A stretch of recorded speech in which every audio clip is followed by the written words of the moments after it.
Wow. Well, and our third question is a little bit of change of pace because you have now, as we've talked about, been really through the ringer. What is your best advice you can give to a conservative college faculty member in a liberal college, which of course most of them are at the moment? Yeah, I think that before you do anything, you need to understand that it's a difficult path to go down. It's better to just be left alone, right? Tenure isn't what people think it is. In California, at least, tenure just means that before you're fired, you have the right to a hearing, an administrative court hearing, and that can be quite expensive. The state has essentially unlimited funds at its disposal to litigate and appeal indefinitely.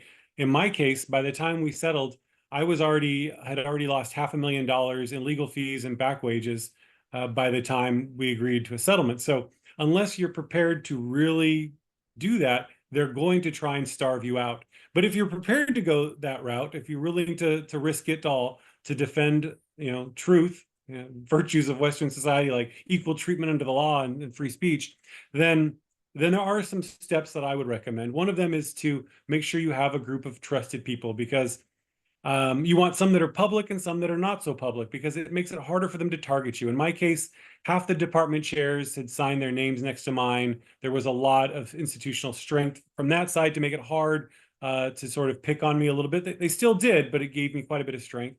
And then private friends as well. When we got to the hearing, I was shocked at the outright lies that people would say under oath. And it was really quite helpful to have them then turn to committee chairs and say, that's what happened, right? And then the committee chairs would say, no, that's not what happened.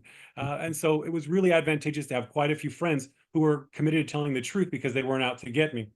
That's not always an option though, right? Another thing to do is to record everything. I recorded everything. I recorded every public meeting I could legally record, and I recommend the same to everyone else because that's what really saved me. They made up all sorts of lies, and a recording made the difference. Also, emails, oh my goodness, they made all sorts of crazy statements that we could easily disprove by email. So make sure you're keeping records. Also, I'd say pick your punches. You can't fight every single thing, right? There's just too much of it. It's crazy. So in my case, the first thing I really took issue with was I gave a lecture on free speech, the importance of free speech, and how I was concerned that social justice activities were infringing on free speech. Now, they went ahead and disciplined me for that anyway, but that was a particularly, I was aware of the optics. I didn't think that they would really be foolish enough to discipline a speech on free speech, but you never really know. But choose your optics, and that really helps also with building community relations. I think that's a key.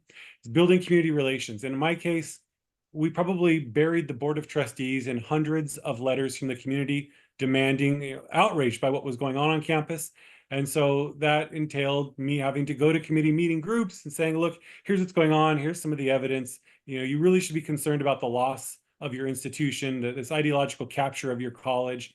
And I didn't sign up to be an activist. I didn't want to go to all these meetings, but that became an important part of sort of building a defense against it. And then I think the other thing that I wish I had done was I wish I had fundraised from the very start. I started a fundraiser at the end when it got pretty desperate, but I wish I had started at the beginning because, as I mentioned to you earlier, this is incredibly expensive. And I didn't launch it earlier because I didn't want to feel like I was exploiting people or anything for money. But as it became hundreds of thousands of dollars and I was in way over my head financially, I wish I had started that earlier. So as soon as they begin to target you, maybe it's not too early to start a fundraiser to challenge for a legal defense fee for whatever might come along or something.